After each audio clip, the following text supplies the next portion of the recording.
The Vancouver Canucks have two prospects that are absolutely dominating, and this player has been an absolute game changer for the Canucks. I'll get into this later on this episode, but before I start, I just want to say to thousands of you watching that aren't subscribed, if you're enjoying this Canucks content and you don't want to miss another episode, make sure to go down, hit that subscribe button, because we'll be here all season long, giving you updates from all around the Canucks, from prospects, game recaps, rumors, trades, anything you can think of.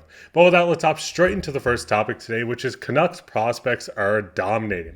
Now, the first prospect I did want to talk about is Räty. He deflected home his 17th goal of the season, and that was his 10th point in 5 games.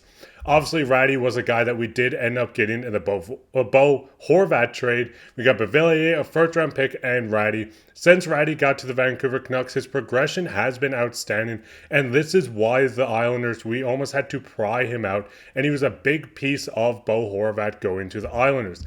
Now, when you do look at Räty is 21 years old, 6'2", 190 pounds. He's a center out of Finland. When you do look at him, he was a second-round pick, 52nd overall in the 2021 draft. Now, like I said, he did play with the Islanders. He did appear in 12 games and he scored 2 goals. He spent 2 seasons in the AHL. First season, he played 2 games, no points. Then he went to Bridgeport again in 27 games, 7 goals, 8 assists for 15 points. Then when he joined the Vancouver Canucks, he played 3 games with the Canucks themselves.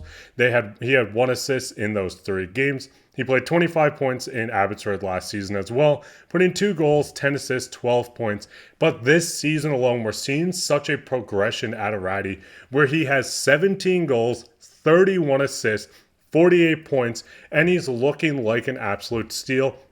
Yes, we did trade Bo Horvat for him. You can't say we got a steal out of the draft.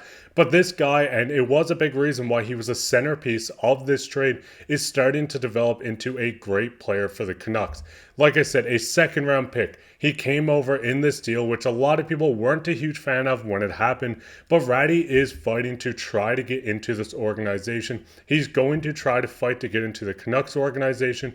And seeing all these prospects stepping up this late into the season for their teams, going into the playoffs, in the playoffs, or whatever it might be, it shows that the future is bright in Vancouver. Yes, they're going to be making lots of trades between next year, the year after, to keep the contending window open and to look to acquire more guys to continue contending and hopefully win multiple Stanley Cup. But the big thing with this is we have the prospects in the system that we can use and develop that are going to help, especially when they get into a cap crunch.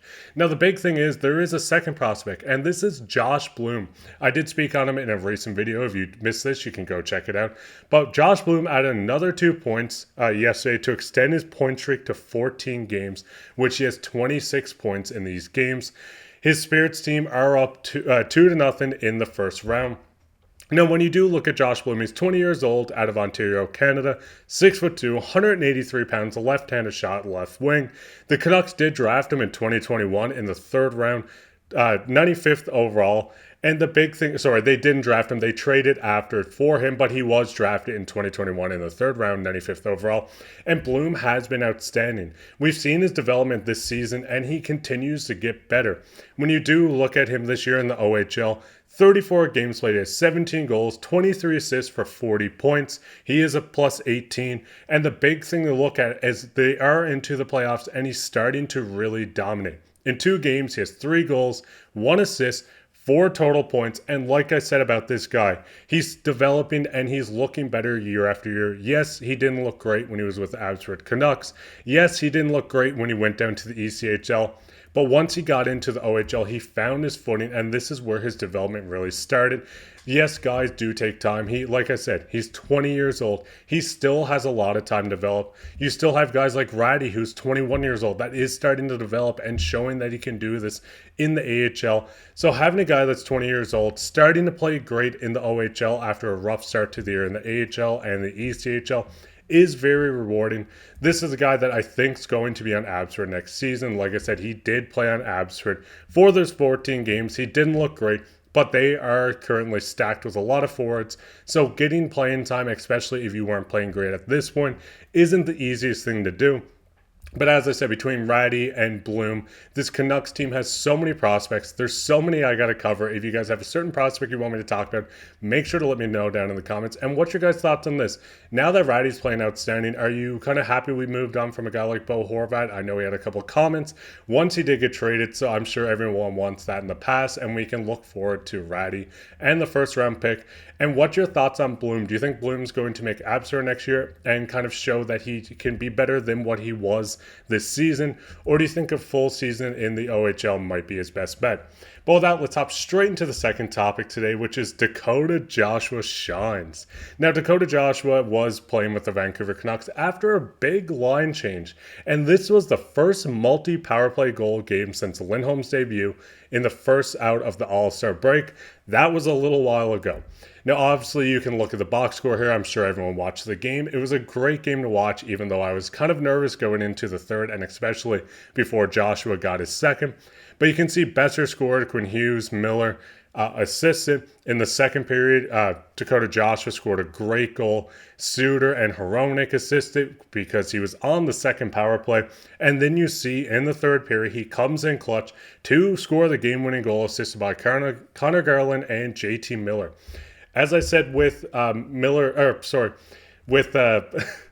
Joshua, he came into this Canucks team and is showing why this team missed him so much, why they wanted him back. In this game, he had 2 goals, 2 shots on goals, 3 hits, 1 power play goal, and he played almost 18 minutes at just 17:50 time on ice. This guy has been dearly missed, and now that he's back into this lineup, we're starting to see why he was missed. He brings electricity. The between-the-legs goal was just outstanding. He looked great on the power play. He looked great on this line, and there's a reason why he got the first star of the game, and as I said, 17 minutes time on ice. 2 goals, 1 being a power play goal, and 1 being the game winner. Arturs was great as well, the .909 save percentage. He let 2 goals in on 20 shots for his first debut with the Canucks this season. But as I said, Dakota Joshua really stole the show. He's been outstanding, and this is why this guy is getting rewarded. We see him on the second power play unit here with Podkolzin, Höglander, Hronek, Pius Suter. This guy has been rewarded, and I can't talk enough about him on how big of a piece he is for this Canucks team, especially going into the playoffs. Yes, there is concern that he might outprice himself, especially if he continues this, plays in the top 6, dominates in the playoffs. He's going to cost a lot, but this guy seems like he loves this team. The team loves him. The fans love him. Management loves him. He's going to be back. Yes, it might cost a bit, but you're getting a guy that brings so much more than just scoring between the legs goals, which I didn't know he really had in him. But it's awesome to see that not only is the physicality there, but he does everything to want to win. He wants to win, and it shows on the ice, especially with, like I said, first star of the game, and it's just, I can't stop talking about this guy enough. He's going to be the dark horse on this Canucks team, and I think he's going to make a huge impact in these playoffs. So what's your guys' thoughts on the Canucks game? Were you a little scared when the Ducks tied it up 2-2? What's your thoughts on Dakota Joshua, and how much would you sign him to bring him back into next season? Well, let's hop into the last topic, which is everyone's favorite, which is comments of the day. The comments of the day comes from Evans. He says, I like that we're adding more prospects to our AHL team. So far, the new management has been able to find some hidden gems. These guys will become important in the 2025-2026 season. In the past, we've traded too many high draft picks, so it keeps us in the playoffs for the next few seasons. We need to season and develop guys like this in the AHL for depth. I want to talk about how Höglander went down to the AHL, came up, and has looked outstanding since. Podkolzin did the exact same thing. Having these players in the AHL, in the OHL, in the ECHL, whatever it might be, get them used to the system. I know Abbotsford and the Vancouver Canucks run a very similar just kind of system, so they know how easy it is to get up to the team. They know what they're doing, and it's not going to be a big adjustment. This is what wins championships. Yes, you can have a stacked roster with all your forwards being paid $5+ million, but you need these depth guys to come in, step up, and play what they're worth, and still be paid only $950,000 or $1 million. So what's your guys' thoughts on everything in this video? I know it's quite late for me, so I've been really tired. Hopefully you guys enjoy this episode. Make sure to go down, leave a like, subscribe. If you enjoyed this episode, if you didn't, then I hope you enjoy next episode, and I hope I can convince you to subscribe next one. With that, take care.